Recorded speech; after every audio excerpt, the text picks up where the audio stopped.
Hello everyone and welcome. In today's video, I'll walk you through the process of installing and setting up Proxmox, turning this Dell Precision T3600 into an ideal starter home lab server. For this installation, I'll be using the Dell Precision T3600. This is equipped with 16 gigabytes of DDR3 RAM, an Intel Xeon E5 1603 processor running at 2.8 gigahertz, and a 128 gigabyte SanDisk X300 SSD. First, you'll want to head over to Proxmox.com. Once there, you're going to navigate to the Downloads tab and download the Proxmox VE 8.2 ISO installer. Now that we have the ISO file, we need a way to install it on our systems. That's where a handy program called Rufus comes in. Go to rufus.ie, scroll down, and under the latest release, select the version that matches your Windows platform. Since I'm running a Windows x64 system, I'll be downloading the Rufus-4.5.exe file. Once the download is complete, find the file and run the program. Now with Rufus open, insert a blank flash drive, select it as the device, and ensure the boot selection is set to disk or ISO image. Then choose the Proxmox VE 8.2 ISO file you downloaded earlier. When you click Start, you'll see an error message. This simply means the ISO is a hybrid file that can't be copied in the usual ISO mode. Instead, Rufus will switch to DD, which is disk duplication mode. This process might take a bit of time, so I'll be back once it's done.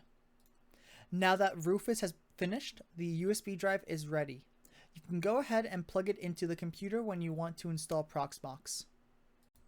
Make sure to plug the bootable USB into the computer where you'll be installing Proxmox. Power on the machine and enter the boot options by pressing either the F12, F11, Escape, or Delete key, depending on your system. Once in the boot menu, select the USB storage drive underneath the Legacy boot options. When the Welcome to Proxmox Virtual Environment screen appears, choose the option to install Proxmox VE Graphical. Next, accept the EULA. Now verify that the target hard disk is correct. In my case, this is the SanDisk X300.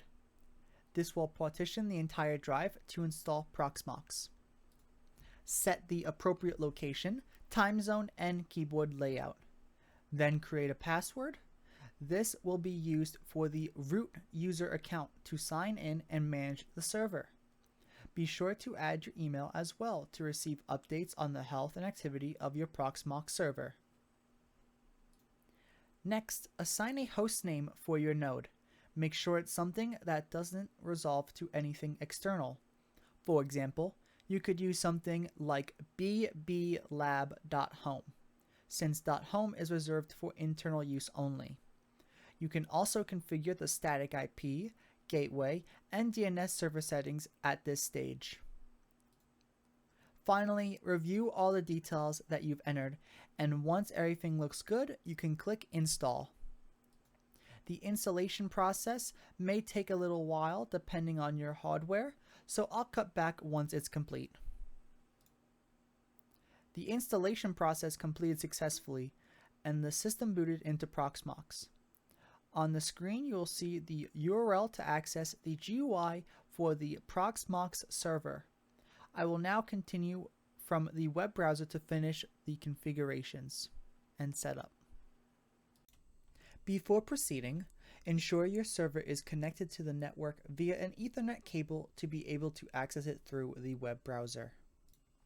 Next, open your web browser and enter the URL that was provided on your previous screen on your server. Proxmox always uses port 8006 for access. You'll likely see a security warning because there is no certificate for your server. Simply click the Advanced button and then proceed to your server IP on safe. Your first login will be with the username root and the password you set during the installation process. Remember, you'll always use the root account to access the machine. Since I named my server bblab.home, the Proxmox data center node is named bblab. Now, let's move on to some post-installation configurations. To keep things simple, we'll be using a tool called Proxmox VE Helper Scripts. You'll find this link to this tool in the description, where you can access the command for running the Proxmox VE install tool. Just click on the Proxmox VE post install button and copy the command below it.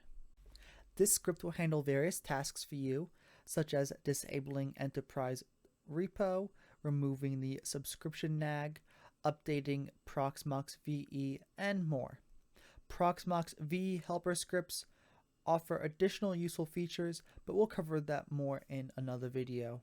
Now, switch back to your browser tab with Proxmox open. Right-click your data center node and select Shell. Paste the command you copied earlier into the shell and press Enter.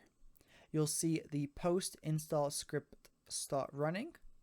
Just type Y to confirm, and the script will guide you through the process. A pop-up wizard will appear explaining what is happening at each stage. Continue to select Yes to upgrade sources, change the enterprise repository, and disable the PVE enterprise repository. This switches you to the community edition of Proxmox. Choose Yes to skip the subscription requirement with PVE no subscription.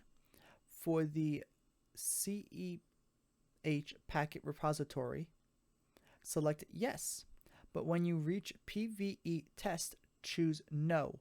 Finally, select Yes to disable the subscription nag. Once you're done with these steps, click OK to continue, then click Yes to disable high availability. Another pop-up will ask if you'd like to update Proxmox VE now. Select Yes. You'll see the settings you configured being updated in the PVE post-install window. When prompted to reboot your Proxmox server, go ahead and select Yes.